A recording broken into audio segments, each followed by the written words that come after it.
Je vous souhaite à tous la bienvenue dans cette salle du CIAO pour, je dirais, le 30e anniversaire du FAIRCIT, mais la 15e édition, puisque ça se déroule chaque 2 ans. Écoutons Ibrahim Traoré, un président futuriste, un président qui passe totalement à son pays, un président qui met de l'avant d'abord la jeunesse, un président qui met de l'avant l'innovation locale de sa jeunesse. Il conscientise même la jeunesse à progresser par rapport aux étrangers qui viennent souvent bouffer l'argent du pays au détriment de la population. Voilà un président que toute l'Afrique a besoin. Voilà un président que l'Afrique a besoin d'avoir. Je vous souhaite à tous la bienvenue dans cette salle du CIAO pour, je dirais, le 30e anniversaire du FAIRCIT, mais la 15e édition, puisque ça se déroule chaque 2 ans.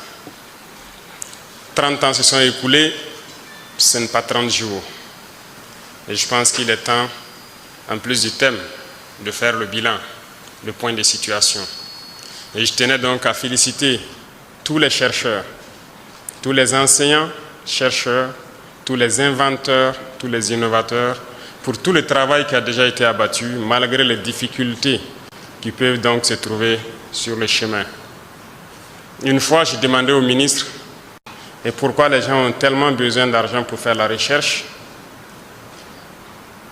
Il m'a pris juste un exemple, comme quoi, pour juste analyser certaines cellules, les gens ont besoin d'aller en Europe pour avoir accès et payer et avoir accès à des microscopes électroniques à balayage et bien d'autres choses qu'il m'a citées.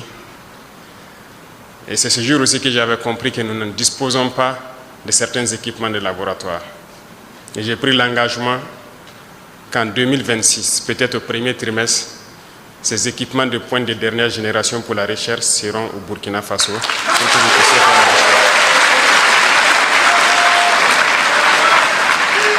J'ai aussi tenu à être là aujourd'hui pour vous accompagner, vous témoigner toute ma gratitude, tout mon encouragement pour tout ce que vous faites et que nous mettrons tous les bouchées doubles pour que ceux-là qui veulent créer, qui veulent inventer, puissent le faire.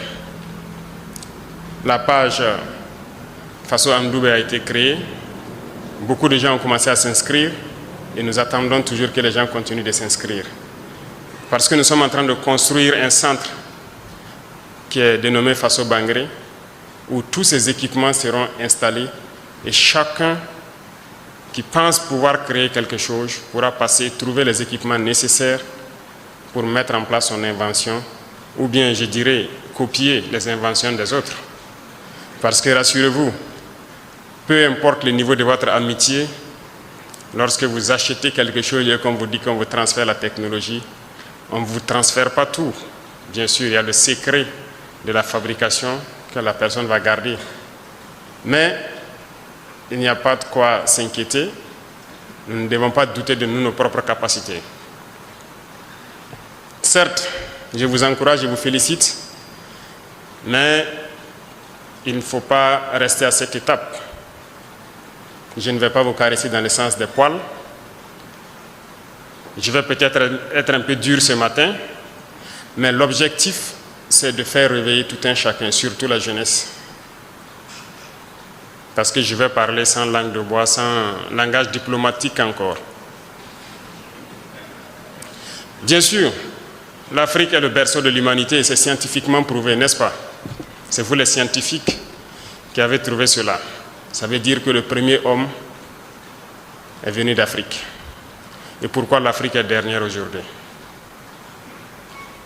Je pense que ce sont ces débats qui devraient animer nos plateaux télé, nos espaces scientifiques, pour comprendre pourquoi l'Afrique est dernière. Vous vous êtes posé la question, je suppose. Quelque chose n'a pas marché. Et aujourd'hui, le Burkina Faso a décidé de faire la révolution.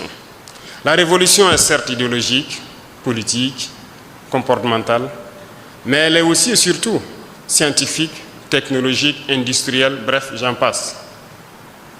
Il ne faut pas juste se limiter au slogan. Parce que la révolution, on parle d'endogénéité. Et quand on dit endogène, ce n'est pas juste prononcer le mot. Il faut qu'on arrive à travailler par nous-mêmes et pour nous-mêmes. Moi, je pense que Dieu est juste. Il a créé tous les hommes égaux. Nous avons les mêmes organes. Seulement, au niveau du cerveau, je pense que scientifiquement encore, que la plupart d'entre nous n'exploitent pas 10% du potentiel de leur cerveau. Et c'est en travaillant qu'on arrive à exploiter le potentiel du cerveau. Mais reconnaissons que nous sommes beaucoup paresseux. Nous ne travaillons pas. Certes, à partir d'un temps, regardez même au Burkina, on nous a amené des concepts pour nous dire qu'un homme ne doit pas travailler plus de 6 ou 8 heures par jour. Et on a adopté ça. Et on lutte pour ça. On n'est pas sérieux là. Comment est-ce qu'on peut prendre ce genre de droits, si je peux dire, et vouloir pouvoir rattraper le retard que nous connaissons? Aujourd'hui, nous faisons travailler des entreprises jour et nuit. Des travaux qui se faisaient en 3 ans, on les fait en moins d'1 an. Façon Mebo travaille jour et nuit. Pour des chantiers qui devaient peut-être faire 10 mois, ils le font en 1 mois. C'est bien possible. Vous savez, ils sont venus nous flatter, nous endormir avec beaucoup de concepts. Il va falloir s'en départir. C'est ça aussi la révolution. Si nous voulons rattraper notre retard, il faut qu'on se remette au travail. L'Afrique ne peut pas être le berceau de l'humanité. Dieu ne nous a pas créés bêtes. Il nous a donné tous des cerveaux autant que eux. Mais nous refusons d'exploiter le potentiel de nos cerveaux. Certes, ceux qui se distinguent par un coefficient intellectuel différent de la moyenne, au-dessus de la moyenne, je dirais, s'en sortent, mais très souvent, ils sont pêchés par les impérialistes pour aller travailler pour eux. Et par manque de patriotisme pour certains, ils acceptent partir. Pour d'autres, l'espace aussi n'était pas propice à ce qu'ils puissent s'exprimer ici. Ils sont partis. Nous nous exhortons pour ceux qui veulent revenir à revenir et travailler ici, pour leur patrie, pour leurs frères. J'ai un coup de gueule à l'endroit de la jeunesse. Il faut que nous nous réveillons. Je le dis et je vais continuer à le dire. Yo, the real estate market is not down. You just don't have the right tools to make money in a weird market like. Ne croyez pas que boire, danser, chanter, faire la fête peut nous amener à atteindre un certain niveau. À travers ce comportement, on ne peut que rester esclave, à consommer et à consommer ce qu'eux ils produisent, mais surtout en leur donnant à vil prix nos richesses, notre sous-sol, parce qu'on n'a pas le choix, on ne sait rien faire.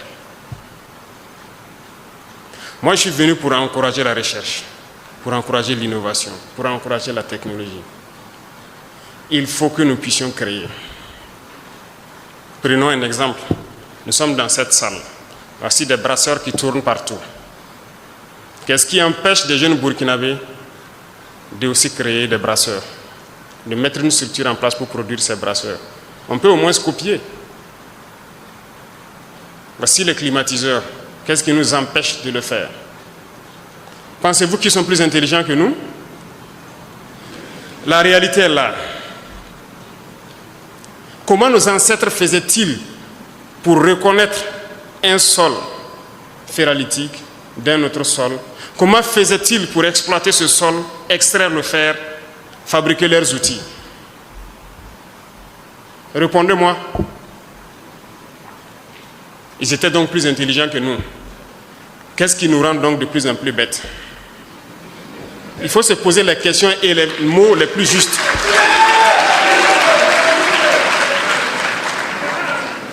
Puisqu'ils le faisaient, comment les ancêtres faisaient pour extraire l'or, connaître les sols où il y a l'or, extraire, et étaient bien riches? L'homme le plus riche était en Afrique de l'Ouest ici, je pense bien du Mali.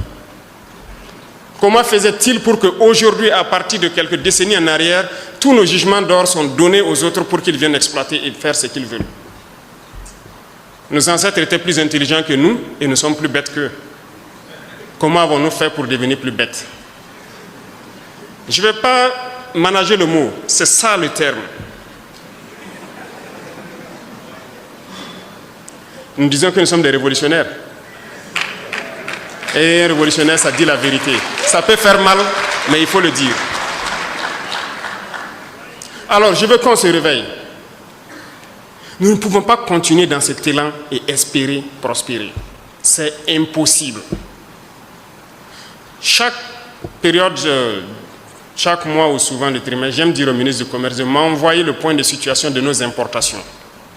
Je regarde les volumes et les montants que nous envoyons à l'extérieur pour exporter des produits. Souvent, j'ai mal. Souvent, asseyez-vous et faites un simple calcul. Vous voulez une souveraineté économique? Faites un simple calcul, l'habillement. Si nous prenons 20 millions de Burkinabés qui dépensent 10 000 francs CFA par mois et par an pour s'habiller, c'est-à-dire et que nous importons cela, ça fait 200 milliards de francs.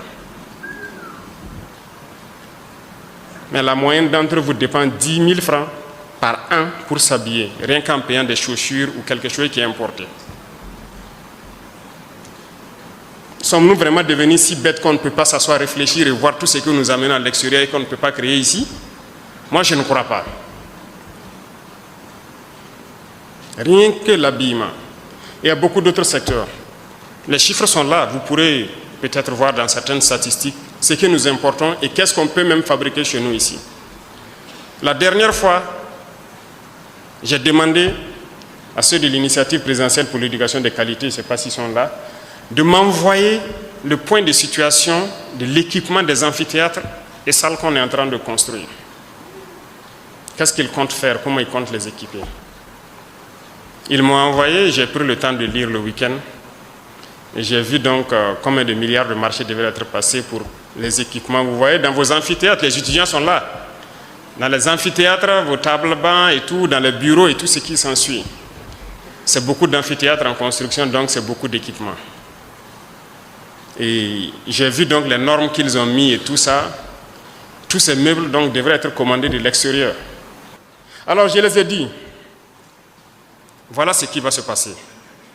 Soit nous fabriquons ça nous-mêmes à partir de nos menuisiers, nos soudeurs ici, ou bien vous rentrez en brousse, vous trouvez tous les bois morts, vous coupez des tabourets et vous venez mettre dans les universités.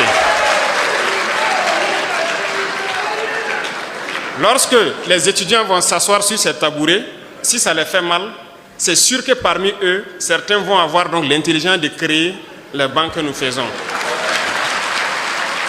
Ou bien, on trouve dès maintenant des menuisiers et des soudeurs de chez nous qui vont fabriquer ce type de bancs pliables que nous souhaitons. Mais je pense que c'est en cours, hein. N'est-ce pas, l'IDIRCAP? Il y en a. Ça veut dire qu'il y a la ressource. Mais pourquoi ces milliards devraient sortir pendant que des gens peuvent travailler à l'intérieur pour le faire?